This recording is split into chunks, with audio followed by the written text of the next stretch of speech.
We've talked about how the communications from the government has been pretty inconsistent. Last week, Boris Johnson was telling people that herd immunity was what they should be trying to get. I kind of took that as you should go out and get coronavirus for Britain, especially if you're young and fit, to try and build up herd immunity. They've obviously shifted their strategy or what they're telling people.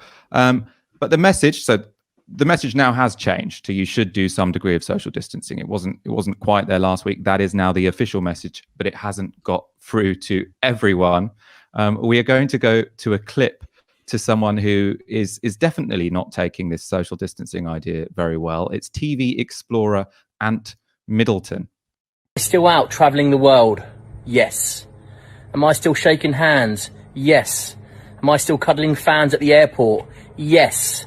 Am I washing my hands and keeping my hygiene to a high standard as always? Yes. Has my life changed? No. Am I going to let some disease, COVID-19, dictate my life? Absolutely not. Get out there. Don't change. Fuck COVID-19. Okay, so what COVID-19 is not Al Qaeda, right? It's not a terrorist who's out to inhibit your way of life out of some kind of ideological commitment, all right? A virus isn't Al Qaeda, it's just Aggie protein, okay? It doesn't give a shit that you're making a bold stand of defiance against it when you're out slobbering all over your fans and you're traveling across country, just going, ooh, would you look at that? A fresh batch of host cells. It's complete idiocy. Now, famous people have always been de-lo stupid, all right? Because you're allowed to be. You're famous for doing one thing. You don't have to be clever all the time. But what you can be is quiet. That's so true. I mean, look, this is a guy who probably thinks you can defeat a virus with a bayonet charge, or you can send in an Apache gunship to shoot it down. This is biology. You can't say, I'm not going to change my life because of some virus. Well, you have to change your life. And I don't know if we're going to show this other video. I mean, the analogy is... Yeah, go on, let's go to this then. Yeah, okay, he hasn't apologized, but he has followed up with this. So this is just a tweet, right? The cure is a positive mindset. Yeah, the reason why all those nonnas have been dying in Italy is because they're not positive enough. Mug. It's pure. It's like the pure ideology, sort of neoliberalism. You know, you don't need anybody. You can like mindset. It's like, mate, this is biology. This isn't fucking mindset. I can't say, oh, you know what? I'm going to reverse aging. It's physically impossible. It's the exact same thing. You know, if we're gonna carry on with the kind of military metaphors, actually, if you're going around as a celebrity, lots of people know you're going around touching people, cuddling people. If they're over 70, you're the equivalent of a biological weapon. You ain't in the SAS. You're a dirty bomb with the bad guys. And so anyway, but I mean, this feeds into a broader sort of nonsense. I mean, I don't know if we've got the video from the people up in Harrow, was it? Yeah, so we're going to watch a video now to show how this isn't an attitude which is merely confined to TV adventurers with 350,000 Twitter followers. It's also something that you are hearing from, you know, ordinary people with slightly smaller egos than that particular guy. We're going to go to this clip now. The queue at a local grocer's, Harrow, North London, this morning.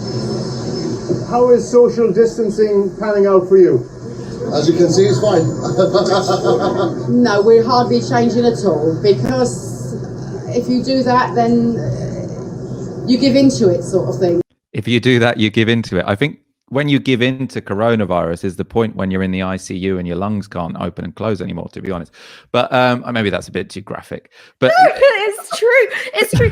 But I was thinking this, right, is that, and it's not just that lady in Harrow. There have been other people who've been invoking the Dunkirk spirit and the Blitz spirit as a reason why you should keep wandering around, licking lampposts or whatever it is you do.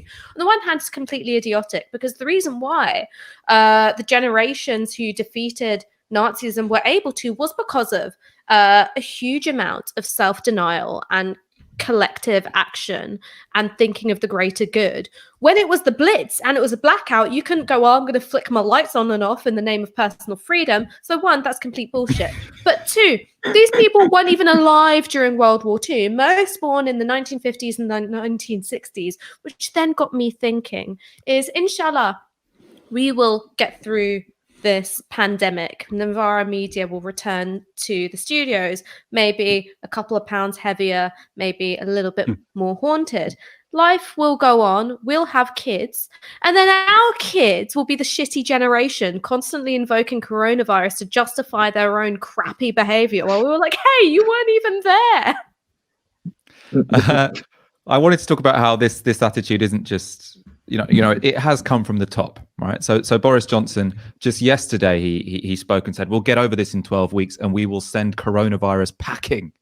Now, that was the kind of language that helped him in the general election. It sort of worked with him when what he was talking about was detaching from Europe. That was very much a political phenomenon.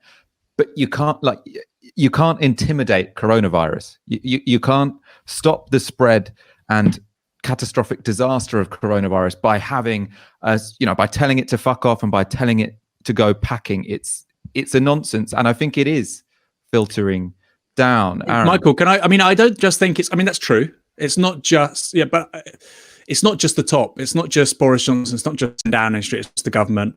First, there's a broader cultural context of the war on terror. That's for 20 years. And people have basically, in George W. Bush in the days following 9/11 said, people need to keep on shopping. That's how you take these people on. That's how we win. Is you go down to Walmart and you buy your groceries. And that metaphor has stuck.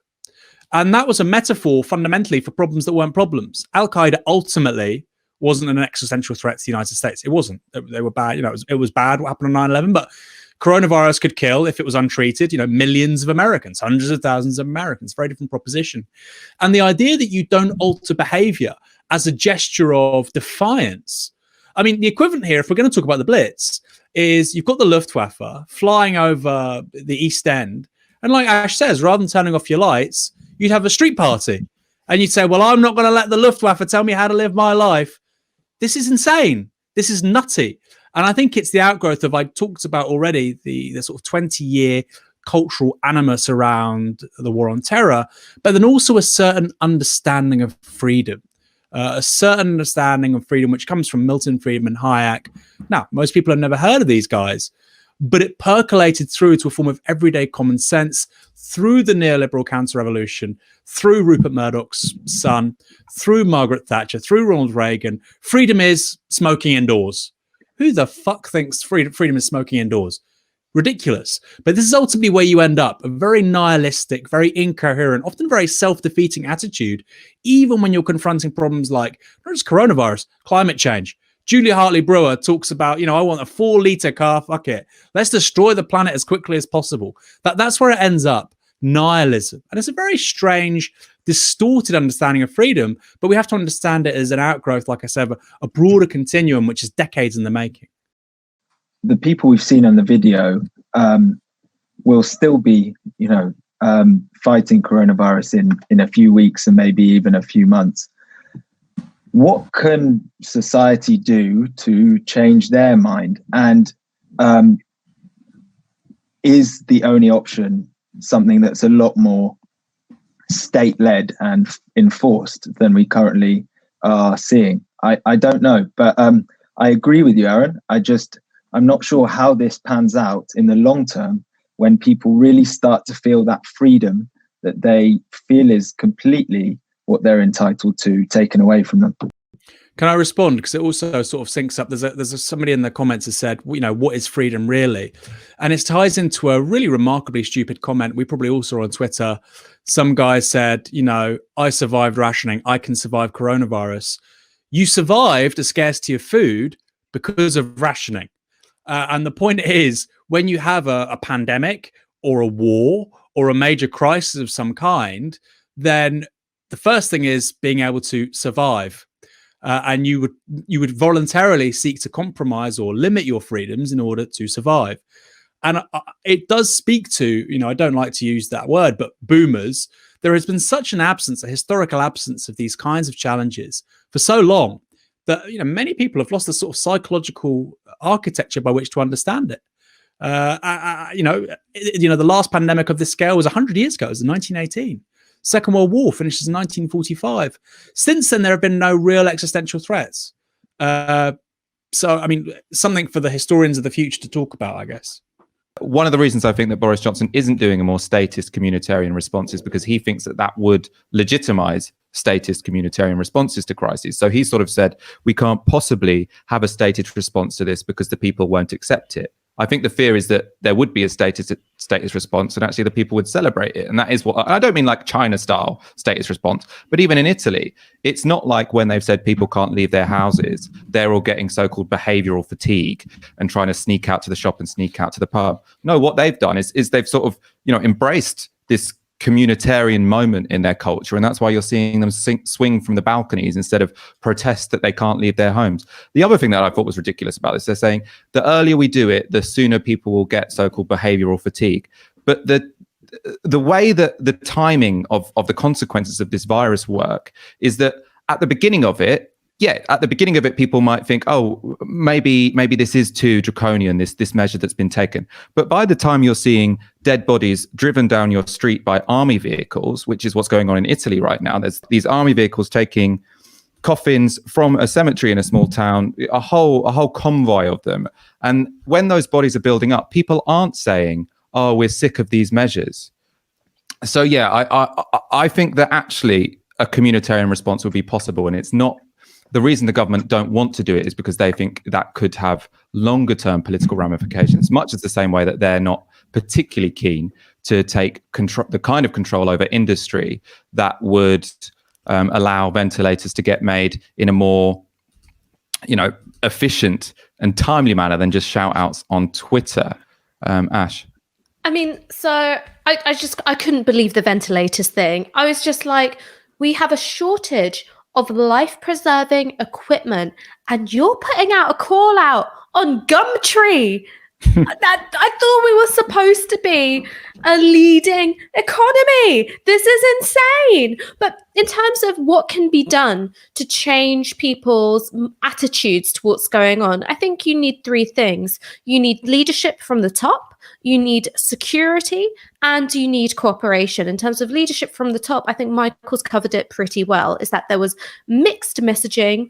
There was a bungled strategy coming from the heart of power. There were conflicting briefings, and also there were things which just didn't make sense. So this is very serious. Everyone social distance, but your kids are still going to school. This is very serious. Everyone social distance, but we're not going to close down the pubs. This is very serious. Everyone social distance, but we're not actually going to give you the kind of economic support that you're going to need in order to do that. So then that leads me on to security. People will not self-isolate if they have to choose between staying at home to stay safe and going out to earn a crust and to keep a roof over their head. Today, Rishi Sunak's measures guaranteeing 80% of income up to £2,500 a month for those who are employed is a good step in the right direction. But what about freelancers? What about the self-employed? What about people who were recently laid off? What about people who are worried about paying their rents because there's no legal obligation for a landlord to pass on that 3-month mortgage holiday that they're currently enjoying? So all of those things create the kind of economic environment in which then people are able to do the third thing, which is cooperate, act in various ways, which, yes, do inhibit certain elements of individual liberty that we all like to enjoy in order to preserve the common good. And in terms of things that we can all do on those three fronts is hammer the government for leadership, hammer the government for better measures, because right now they're making it up as they go along.